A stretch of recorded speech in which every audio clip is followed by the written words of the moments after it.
The splits can seem like a very difficult skill to learn, but in fact, you probably think it's way harder than it actually is. So today I'm basically going to show you a very simple tutorial on how you can start to practice the splits. And hopefully by the end of this video you will feel inspired to learn the splits, and you will also know how to do so.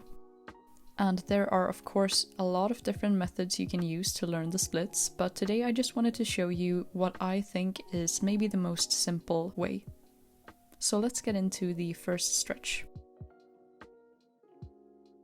The first stretch is a lunge, which is a very common and quite simple stretch that you've probably done before.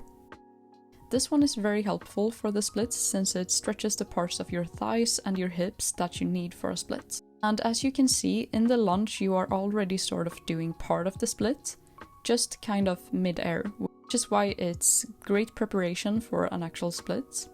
And the lunge is also very easy to adjust. You don't have to go super deep into it if you're a beginner, for example. So this is the perfect stretch to start with when you're getting into the splits, because it really does give you more of a feeling of it. And the next stretch instead focuses on your front leg in the split. This one stretches your calf and your hamstring, which are also essential parts of a split. And when I was learning the splits, it was always kind of hard for me to completely straighten out the leg that was in front of me. And this is one stretch that really helped me gain some flexibility in that leg. So while this one may not seem as important, it definitely is just as important as the last stretch I showed you. So these two stretches that I now have talked about are a really good foundation for getting into learning the splits. And sort of just developing some split flexibility. The last step of getting the splits and the final stretch I'm going to talk about is actually the split itself. This might sound a little bit unreasonable because you're here because you don't know how to do a split.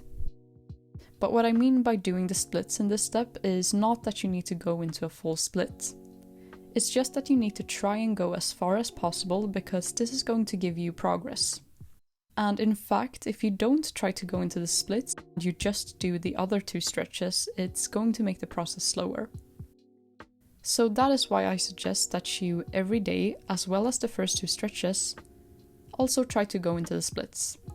Just as far as you can to not hurt yourself and stay in those splits for just a little bit to try the stretch every day. So if you do these 3 steps, you will definitely be able to see improvement pretty quickly, and you will eventually get the splits.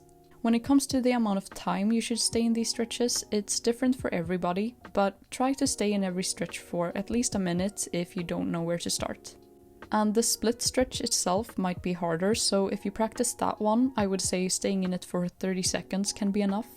The most important thing is of course to do this every day so that you stay consistent. Skipping 1 or 2 days is of course fine, but it only takes about 3 minutes to get this stretch in, so it's pretty easy to fit into your daily routine.